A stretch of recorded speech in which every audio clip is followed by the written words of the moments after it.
आज जो हम टॉपिक कवर कर रहे हैं डाटा स्ट्रक्चर में वो कहलाया जाता है क्यू। ये भी हमारे पास एब्स्ट्रैक्ट डाटा टाइप है। एब्स्ट्रैक्ट डाटा टाइप्स में हम क्यों इसको एब्स्ट्रैक्ट कह रहे हैं कि इंटरनल इम्प्लीमेंटेशन हम मुख्तलिफ़ तरीक़ों से कर सकते हैं, लेकिन आउटर लेयर पे इसके लिए सेम मेथड सेम ऑपरेशंस होंगे। वो इंटरनल इम्प्लीमेंटेशन पे डिपेंड नहीं करेंगे, वो डिपेंड किस पे करेंगे, main properties of the Q. अब तक जो चीज़ें हम कवर कर चुके हैं वो था स्टैक, जो चैप्टर नंबर 2 में था। फिर स्टैक को बनाने के लिए हमने अरे बाउंडेड स्टैक भी देखी, लिंक लिस्ट नोड बनाए, लिंक लिस्ट बनाई, और स्टैक को जो है हमने लिंक लिस्ट के थ्रू भी बना के चेक किया था।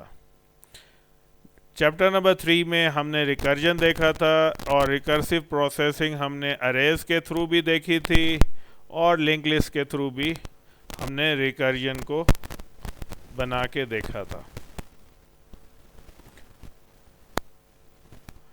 आज जो हम कवर कर रहे हैं क्यू, ये बिल्कुल स्टैक की तरह एक और मेथडोलॉजी है जो कि एक्सेस कंट्रोल्ड है। यानी इसमें किस तरीके से इसको यूज़ किया जाएगा उस पर रिस्ट्रिक्शन हैं, और वो रिस्ट्रिक्शन किस तरीके से हैं कि स्टैक में तो ये था कि जो लास्ट में इस स्ट्रक्चर में ऐड होगा वो सबसे पहले आउट होगा। क्यू में क्या हो रहा है कि वो एलिमेंट जो सबसे पहले एंटर होगा क्यू में, वो सबसे पहले क्यू में से बाहर आएगा। यानी फर्स्ट इन फर्स्ट आउट, एक एक करके एक स्ट्रक्चर के अंदर ऐड हो रहे हैं और रिमूव हो रहे हैं।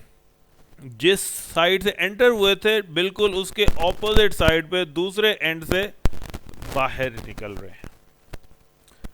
स्टैक हमारे पास क्या था, हम एंटर करते जा रहे थे, वैल्यू फिलअप होती जा रही थी। जब हमने आउट करना था हमारे पास एक्सेस कंट्रोल सिर्फ एक पॉइंट था, और यहीं टॉप से वैल्यूज आउट हो रही थी। क्यू में हमारे पास दो एंड्स हैं, एक पाइप की तरह मौजूद है, एक एंटर के लिए और एक आउटपुट के लिए। वन बाय वन एक एक एलिमेंट ऐड हो रहा है, और जो सबसे पहले ऐड होगा वो सबसे पहले बाहर होगा। रियल लाइफ में इसकी एग्जांपल एक नॉर्मल किसी भी जगह पे कतार की है कि कतार के अंदर क्या हो रहा होता है कि जो सबसे पहले पहुंच जाता है उसको सबसे पहले सर्व किया जाएगा, जो उसके बाद आएगा उसको वेट करना है जब तक कि पहला सर्व ना हो जाए। उसके बाद आने वाले को उसके पीछे खड़े होना है, और टिल लास्ट में जो आएगा he will stand at the last position. तो हम डिफाइन कर सकते हैं कि एक रेयर पोजीशन है, एक फ्रंट पोजीशन है। एंटर होने वाले इस कतार में जब आएंगे तो मूव करते जा रहे हैं टिल जो सबसे फ्रंट पे पहुंचेंगे, फिर वो सर्व हो गए इस कतार से बाहर निकल जाएंगे। रियल वर्ल्ड में इसकी आपने बहुत सारी एग्जांपल्स देखी हुई हैं। जिस तरह हमारे पास स्टैक के अंदर ऑपरेशंस है पुश एंड पॉप के, तो क्यू के बेसिक ऑपरेशंस हमारे पास दो हैं, enqueue and dequeue. Enqueue में हमारे पास क्या हो रहा है कि हम नया एलिमेंट कतार के अंदर क्यू के अंदर ऐड कर रहे हैं, इंसर्ट कर रहे हैं। इंसर्शन के ऑपरेशन को नया नाम दे दिया है, एक जार्गन यूज कर लिया है क्यू के लिए। और दूसरा रिमूवल के लिए जो होगा वो डी क्यू हम कह देंगे कि वो उस क्यू में से बाहर निकल रहा है। अब एंटर करते वक्त ख्याल क्या करना है कि एंट्री पॉइंट यानी रेयर से एंटर होगा क्यू के अंदर जो न्यू एलिमेंट है, और रिमूव होते वक्त वो फ्रंट से रिमूव होगा। यही एग्जांपल जो मैंने यहाँ पे अभी आपको दी थी कि एक पॉइंट रेयर है और एक पॉइंट मेरे पास फ्रंट है। एंटर जो नया एलिमेंट होगा क्यू के एक साइड से एंटर होगा और फ्रंट जो उसका दूसरी साइड होगी वहाँ से वो बाहर निकलेगा। तो ये दो बेसिक ऑपरेशन क्यू के साथ अटैच होंगे कि क्यू में इंसर्शन और क्यू में डिलीशन। तो ये हो गए हमारे पास क्यू के बेसिक ऑपरेशन। अब इसको एग्जाम्पल के थ्रू समझने की कोशिश करते हैं कि ये किस तरीके से ऑपरेट हो रहा होगा। क्या ओरिजिनली क्यू हमारे पास बिल्कुल खाली है, इसमें कोई एलिमेंट ऐड नहीं हुआ, तो क्यू हमारे पास एम्प्टी होगी। एक ब्लॉक जो है इनक्यू किया, इंसर्ट कर दिया हमने, वो ब्लॉक क्यू के अंदर ऐड आ गया, वो शामिल हो गया, तो ये ब्लॉक जो है अब फ्रंट के ऊपर भी मौजूद होगा क्योंकि एक ही एलिमेंट है, वो फौरन फ्रंट के ऊपर पहुंच गया। तो that will be the block 2। एक ही एलिमेंट था तो that will be a rear one as well. Block 3 एक नया ब्लॉक जो है वो इनक्यू कर रहे हैं। अभी पहला बाहर नहीं हुआ, डी क्यू नहीं हुआ यहाँ से, तो बाहर नहीं गया अभी तक। तो दूसरा ब्लॉक जो है वो ऐड हो गया, उसके साथ में अटैच होगा। अब 2 जो है that will be the front और 3 जो है that will be the rear. Same operation दोबारा, यानी कि एक दफ़ा फिर हमने इनक्यू किया लेकिन ब्लॉक 5 किया, कतार के अंदर लग गया है वो। अब सबसे फ्रंट पे जो हमारे पास है दैट इज़ अ ब्लॉक 2 और सबसे लास्ट पे जो मौजूद है दैट इज़ अ ब्लॉक 5। ये अभी तक हमने 3 ऑपरेशन जो परफॉर्म किए, ये 3 ऑपरेशन हमने क्या किए, ऐड करने के, इंसर्ट करने के, इनक्यू करने के। अब एक ऑपरेशन जो है वो रिमूवल का है, डी क्यू करने का है। एक्सेस कंट्रोल्ड है, कहीं और से डी क्यू नहीं हो सकता, डी क्यू सिर्फ फ्रंट से होगा। फ्रंट पे 2 मौजूद था, वो 2 जो है वो क्रॉस डाउन हो गया, तो अब फ्रंट पे ब्लॉक 3 आ जाएगा और रेयर पे उसी तरीके से ब्लॉक 5 मौजूद है। अगला स्टेप दोबारा इसके बाद एक और दफ़ा इनक्यू किया, एक नया एलिमेंट ब्लॉक 4 ऐड किया। तो जैसे पहले बिल्कुल एंड पे वो अटैच हो रहा था, तो यहाँ पे भी उसको एंड पे अटैच किया, तो रेयर ब्लॉक 4 है और फ्रंट पे जो है वो ब्लॉक। इस तरह का काम अगर देखें तो कंप्यूटर्स के अंदर बफर्स के अंदर बहुत ज़्यादा यूज़ किया जाता है। रियल लाइफ में आपने बहुत सारी जगह बसेस के स्टैंड्स पे, मुख्तलिफ टिकट स्टैंड्स के ऊपर या किसी रेस्टोरेंट्स के अंदर भी अक्सर पॉइंट के ऊपर देखा होगा कि कतार में आके सारे 1 बाय 1 उनको सर्व किया जाता है। जो पहले आ जाता है उसको पहले सर्व किया जाता है, जो देर से आएगा उसको इंतज़ार करना है जब तक कि पहले वाले सर्व ना हो जाए। इम्प्लीमेंटेशन पॉइंट ऑफ व्यू से जो बेसिक ऑपरेशन तो यहाँ enqueue and dequeue आपके पास मौजूद हैं, लेकिन क्या चीज़ देख रहे हैं हमें ख्याल रखना पड़ रहा है। एक हमें इंफॉर्मेशन चाहिए फ्रंट पे कौन है और रेयर पे कौन है, तो हमें कुछ एक्स्ट्रा चीज़ें भी, एक्स्ट्रा ऑपरेशंस भी चाहिए, तो हम ये दोनों भी अपने पास जहन में रखेंगे। स्टैक में हमने देखा था हमारे पास कुछ और ऑपरेशंस भी मौजूद है, जैसे एम्प्टी का और फुल का। ये ऑपरेशन यहाँ इज़ फुल इज़ एम्प्टी जो है यहाँ पे भी आ जाएगा। तो एडिशनल ऑपरेशन स्टैक की तरह के जो जिस भी इम्प्लीमेंटेशन को आप चेक कर रहे हैं, तो क्या वो एम्प्टी है या वो अभी तक फुल है, ये दो फंक्शन भी हमें क्यू के अंदर रखने पड़ेंगे। एक और इंफॉर्मेशन हमें चाहिए कि इस वक्त क्यू का साइज कितना है। किसी भी वक्त जैसे यहाँ पे क्यू पे हमारे पास कितना साइज हो चुका है, कितने एलिमेंट्स इधर आ चुके हैं, कितने एलिमेंट्स इधर आ चुके हैं, कुछ नया ऑपरेशन हमें ये इन्फॉर्मेशन दे देगा कि इस वक्त क्यू में कितने एलिमेंट्स मौजूद हैं। तो हमें एक और ऑप्शन भी चाहिए जो साइज़ का प्रोवाइड आउट कर दे कि क्यू में कितने एलिमेंट्स मौजूद हैं। इज़ एम्प्टी क्या शो कर रहा होगा कि अभी क्यू में कोई भी एलिमेंट मौजूद नहीं है, ये भी बूलियन हो जाएगा। और is full, that will also be A Boolean, कि हमारे पास क्या अपनी कैपेसिटी को क्यू जो है वो कंप्लीट कर चुका है या नहीं कर चुका। इनके अलावा लास्ट टाइम हमने देखा था स्टैक के लिए कि स्टैक में जितना उसमें इम्प्लीमेंटेशन में अगर अरे यूज़ कर रहे थे तो क्या साइज़ से वो ज़्यादा तो नहीं हो गए एलिमेंट, कि आप एलिमेंट ऐड कर रहे हैं और मज़ीद ऐड करने की जगह अवेलेबल नहीं है, तो कुछ एक्सेप्शन जनरेट करने थे। वहाँ हमने स्टैक ओवरफ्लो एक्सेप्शन कहा था, यहाँ हम एक नया बना देंगे क्यू ओवरफ्लो एक्सेप्शन। इसी तरह वहाँ पे था कि क्यू एम्प्टी, स्टैक एम्प्टी है तो स्टैक अंडरफ्लो एक्सेप्शन कहा था कि उससे मज़ीद कोई चीज़ डिलीट नहीं हो सकती।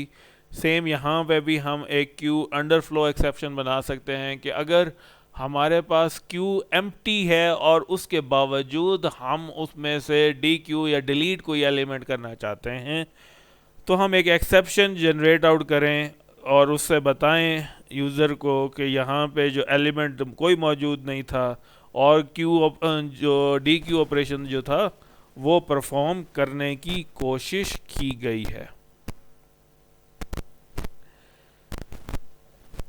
काम करने का तरीकाकार प्रोग्रामिंग में क्या है कि आप पहले इंफॉर्मेशन आपके पास मौजूद हैं उनको हम एक इंटरफेस में में राइट डाउन कर लेते हैं। इंटरफेस में आपके पास क्या होता है कि फंक्शन की डिटेल मौजूद नहीं होती, लेकिन नाम और इन्फॉर्मेशन जो उनसे हमने हासिल करना है वो हम राइट डाउन कर लेते हैं। तो जिस तरह स्टैक इंटरफेस बनाया था इस तरह एक क्यू का इंटरफेस बना लेते हैं। इस क्यू इंटरफेस को भी जेनेरिक रखा है ताकि डाटा टाइप हम चेंज कर सकें, और टाइप इधर स्ट्रिंग देंगे तो यही क्यू जो है वो स्ट्रिंग का क्यू बन जाएगा, इंटीजर देंगे तो इंटीजर का क्यू बन जाएगा। अब इसके अंदर हमें जितनी इन्फॉर्मेशन मालूम थी, एक के ऐड करना है, डिलीट करना है, enqueue, dequeue, is full, is empty और इज़ साइज। एन क्यू करते वक्त ओवरफ्लो एक्सेप्शन और डी क्यू करते वक्त अंडरफ्लो एक्सेप्शन। और ये जो फुल और एम्प्टी जो हैं ये हमारे पास रिटर्न टाइप इनकी क्या होगी, बूलियन। और क्योंकि यहाँ पे हमने साइज़ करना था, नंबर ऑफ़ एलिमेंट्स ढूंढना था कि कितने नंबर ऑफ़ एलिमेंट्स हमारे पास क्यू में मौजूद हैं, तो हमने यहाँ पे रिटर्न टाइप इंटीजर ही प्रोवाइड कर दी। डी क्यू में डिलीट करते वक्त एलिमेंट बाहर निकाला था तो वो उसकी टाइप वही होगी जो हमने इधर इनिशलाइज करेंगे, और इसमें इन क्यू में ऐड करते वक्त सेम उसी टाइप का एलिमेंट पैरामीटर के तौर पे ऐड करना है। ये तो बेसिक इन्फॉर्मेशन हो गई। अब हम जाते हैं अपने मेन काम की तरफ कि हमने इसकी इम्प्लीमेंटेशन कैसे करनी है। ये तो बात हो गई सारी की सारी के जो उसकी जेनेरिक चीज़ें हैं हमारे पास मौजूद हैं। अब क्यू हमारे पास इम्प्लीमेंट अगर हम अरे के थ्रू करना चाहें, पहले हम कर रहे हैं अरे के थ्रू, तो अरे बेस्ड क्यू की जो इम्प्लीमेंटेशंस हैं वो भी हमारे पास दो डिफरेंट तरीक़ों से हो सकती हैं। एक का नाम हम दे सकते हैं अरे बाउंडेड और दूसरी का नाम हम दे सकते हैं अरे अनबाउंडेड। सो टोटल मैथडोलॉजीज जो बहुत कॉमन से हमारे पास मौजूद हैं वो दो किस्म के हैं। एक बाउंडेड कि हमने कहीं उसे रोका हुआ है अरे के साइजेस के साथ, और एक अरे अनबाउंडेड कि इसके अंदर हमारे पास जो अरे का साइज़ होगा वो इतना ज़्यादा इफ़ेक्ट नहीं कर रहा होगा और हमने उसे अनबाउंड करके रखना है।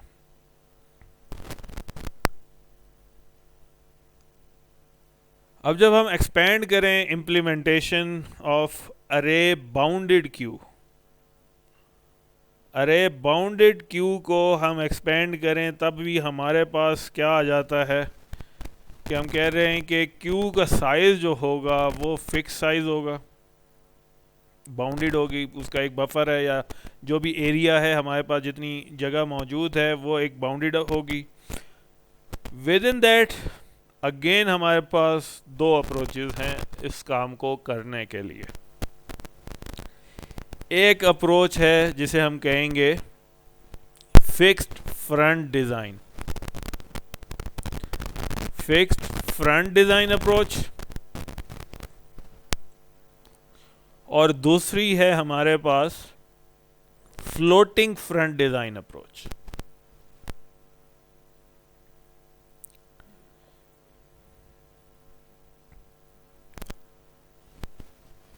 अब हम देखें फिक्स फ्रंट डिज़ाइन अप्रोच के अंदर क्या काम हो रहा है। फिक्स फ्रंट पॉइंट के अंदर हम क्या करते हैं, फ्रंट जो है वो हमेशा 0th इंडेक्स के ऊपर रखते हैं, और जैसे ही एलिमेंट ऐड होगा, इंक्यू ऐड होता जाएगा, इंडेक्स इंक्रीज कर रहा है और उस पोजीशन के ऊपर हम रखते चले जा रहे हैं। से हमने ये 4 एलिमेंट ऐड किए, A B C and D. तो इस वक्त फिक्स फ्रंट डिज़ाइन अप्रोच के मेथड के मुताबिक फ्रंट जो है वो 0 पे मौजूद है और रेयर हमारे पास कहाँ पे पहुंच चुका।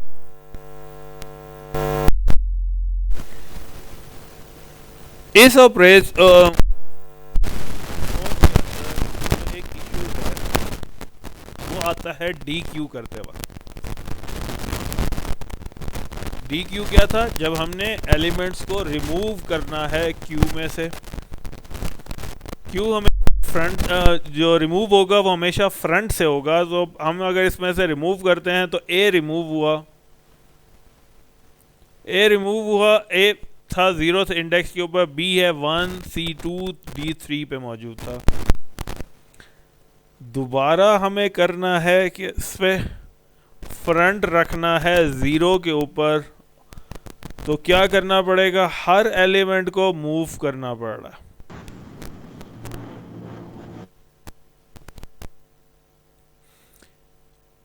हर एलिमेंट को मूव करके उसे पिछले इंडेक्स के ऊपर प्लेस करना पड़ा है। B1 से 0 पे, C2 से 1 पे, D3 से 2 पे।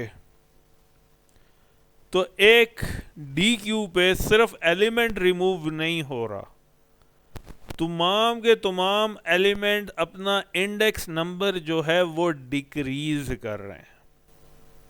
ऑपरेशंस जो हैं वो ज़्यादा हमारे पास परफॉर्म हो रहे हैं।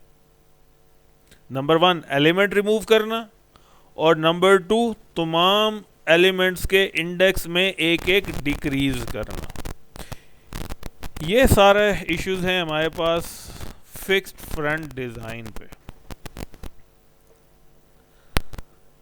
दूसरी अप्रोच जो हमारे पास बनाने की है, that is called as float front design या फ्लोटिंग फ्रंट डिज़ाइन।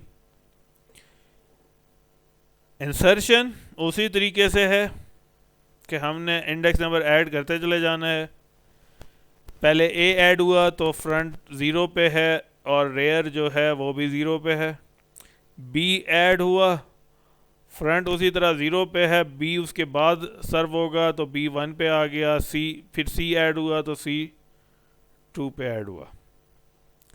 अब इस अप्रोच पे क्या किया कि मैंने जब डी क्यू परफॉर्म किया, यहाँ से एलिमेंट मूव हुआ, तो फिक्स्ड के अंदर क्या था, मुझे तमाम एलिमेंट मूव करने हैं बैकवर्ड, तो वो नहीं किया, उसकी जगह पे फ्रंट का आगे मूव कर दिया है, फ्रंट को 1 पे लेके आ गया। अब इसमें हमें ऑपरेशन जो हैं कम करने पड़ेंगे। ये वाला ऑपरेशन जो है परफॉर्म नहीं करना पड़ेगा, जो कि फिक्स फ्रंट की वजह से करना पड़ रहा था। लेकिन इसका नुकसान क्या हो सकता है, इससे कि मेरे पास एलिमेंट जो है वो यहाँ तक आ चुका है, ये सारे रिमूव होते गए, फ्रंट भी यहाँ 4 पे आ गया है और रेयर भी 4 पे मौजूद है। इसके बाद मैं नया एलिमेंट ऐड करना चाहूँ तो क्या होगा, मेरे पास जो जगह ख़त्म हो गई है। इससे आगे अरे है, इससे आगे जगह कोई है ही नहीं है। पीछे जितने एलिमेंट्स थे वो मैं यूटिलाइज नहीं कर सक रहा था क्योंकि अरे जो है वो आगे मूव कर रही थी, रेयर उससे बाद में होना चाहिए। तो मेथडोलॉजी अप्रोच चेंज की तो एक नया इशू जो है वो मेरे पास आ गया। स्पेस का इशू जो है वो मेरे सामने बनना शुरू हो गया कि मैं एंड पे जा रहा हूँ, इसके बाद मैंने कोई एलिमेंट ऐड करना है but there is no room. पिछले जितने पोजीशन मौजूद थी वो सारी ज़ाया हो रही हैं, वो सारी की सारी ज़ाया हो रही हैं। तो इस ज़ाया होने से बचाने के लिए क्या हम कर सकते हैं, एक सर्कुलर स्ट्रक्चर बना सकते हैं। अरे वही है लेकिन स्ट्रक्चर को हम एक सर्कल के तौर पे इमेजिन कर लेते हैं। इमेजिन में क्या होगा कि यहाँ आने के बाद, फोर्थ इंडेक्स आने के बाद दोबारा हमने पोजीशन जो मूव करवानी है वो वापस ज़ीरो के ऊपर आ जाए। जैसे हम कहें कि रेयर अगर जो है वो कैपेसिटी को बराबर पूरा कर चुका है तो अगला एलिमेंट जो दोबारा स्टार्ट हो वो ज़ीरोथ इंडेक्स से स्टार्ट हो जाए। अदरवाइज जब नया एलिमेंट ऐड कर रहे थे उसका इंडेक्स बनाना था तो सिंपली हमने क्या किया है, रेयर में +1 जो है वो ऐड कर दिया है। ठीक हो गया। इसी चीज़ को हम एक मॉडुलस ऑपरेशन के थ्रू भी आराम से परफॉर्म कर लेते हैं। मॉडुलस ऑपरेशन क्या करता है, रिमाइंडर वैल्यू के हिसाब से कवर अप कर लेता है। कोई भी वैल्यू हो उसको रिमाइंडर से करें आप, तो आपके पास जो रिमाइंडर आएगा that will be the position जो उसके इंडेक्स के ऊपर वैल्यू आती चली जाएगी। फॉर एग्जांपल 5 हो, 4 + 1 5 और कैपेसिटी भी उसकी हम कह लें कि हमारे पास 5 है, तो हम क्या कहेंगे उसको कि हमारे पास answer remainder 0, 5 divided by 5 remainder 0, तो हम 0th पोजीशन पे वापस पहुंच जाएंगे।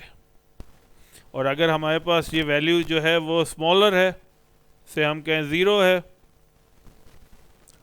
तो 0 + 1 क्या हो जाएगा 1, और इसको मॉडुलस ले लें आप 4 से या 5 से, तो आपके पास रिमाइंडर फिर दोबारा 1 आएगा, तो हम 1 पोजीशन पे टिल लास्ट तक हम पहुंचेंगे। उसके बाद फिर दोबारा मूव करके स्टार्टिंग पोजीशन पे आ जाएंगे। तो एक नया काम क्या किया, एक सर्कुलर इमेजिन कर लिया कि 4 के बाद 5 आने की जगह इंडेक्स जो है वो दोबारा से 0th पोजीशन पे आएगा।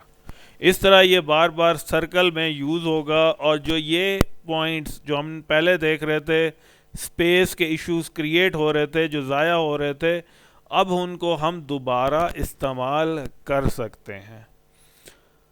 जब हमने इनको इस्तेमाल करना शुरू किया तो हमारे सामने क्या एक नया इशू नज़र आ रहा है, एक कम्प्लेक्सिटी इंक्रीज़ होती हुई नज़र आ रही है। पहले ये था कि फ्रंट की वैल्यू हमेशा स्मॉल होगी और रेयर की वैल्यू उससे ग्रेटर या बराबर होगी। यहाँ ये काम उल्टा हो गया। अब 3 जो है, फ्रंट जो है वो 3 पे है और रेयर 0 पे पहुंच चुका है। काम जो है वो रिवर्स कर चुका है। तो इससे क्या होगा, आपने अब ज़्यादा ख्याल रखना है कि कौन सा इंडेक्स पे फ्रंट मौजूद है, कौन सा रेयर है, और जस्ट इमेजिन करना कि फ्रंट जो होगा वो पहले होगा, उसकी वैल्यू कम होगी और रेयर की वैल्यू ज़्यादा होगी। अब ये कंसेप्ट जो है यहाँ पे आके ख़त्म हो गया। सर्कुलर के अंदर ये कंसेप्ट नहीं रहेगा। सर्कुलर में फ्रंट एंड रेयर आगे पीछे हो सकते हैं। तो आज हमने क्या चीज़ें देखी, एक सर्कुलर क्यू देखा, उसके basic operation in Q and D Q. उसके बाद हमने देखे 2 function is full is empty, जो कि चेक करेंगे कि क्यू जो है वो खाली है या भर चुकी है। एक वेरिएबल हमने रखा या एक फंक्शन हमने रखा साइज़ का, जो चेक करेगा इस वक्त क्यू में क्या साइज़ है। ये इंटरफेस इंडिपेंडेंट है कि हम क्यू जो है वो अरे में बनाते हैं या हम लिंक लिस्ट के थ्रू बनाएंगे, क्योंकि दोनों के अंदर ये ऑपरेशन सेम रहेंगे। तो इम्प्लीमेंटेशन, इंटरनल इम्प्लीमेंटेशन जो है, इसको हम एक्सटेंड जब करके बना रहे होंगे तो वो हमारी चेंज होगी, लेकिन इंटरफेस सेम रहेगा। अगर सिर्फ अरे की इम्प्लीमेंटेशन देख रहे थे, उसमें भी हमने कहा दो किस्म की होंगी, एक अरे बाउंडेड क्यू और एक अनबाउंडेड क्यू। हमने जो आज देखी वो सिर्फ इस अरे बाउंडेड क्यू के लिए हमने देखा। अब इस अरे बाउंडेड क्यू के अंदर भी जो हम देख रहे हैं, दो किस्म की अप्रोचेस हैं, एक फिक्स फ्रंट डिज़ाइन और दूसरी फ्लोटिंग फ्रंट डिज़ाइन या फ्लोट फ्रंट डिज़ाइन। हमारे पास फिक्स फ्रंट डिज़ाइन के अंदर सिंपल सा मेथड है, फ्रंट की वैल्यू स्मॉल होगी और 0th इंडेक्स पे होगा और रेयर उसके बाद ऐड होता चला जाएगा।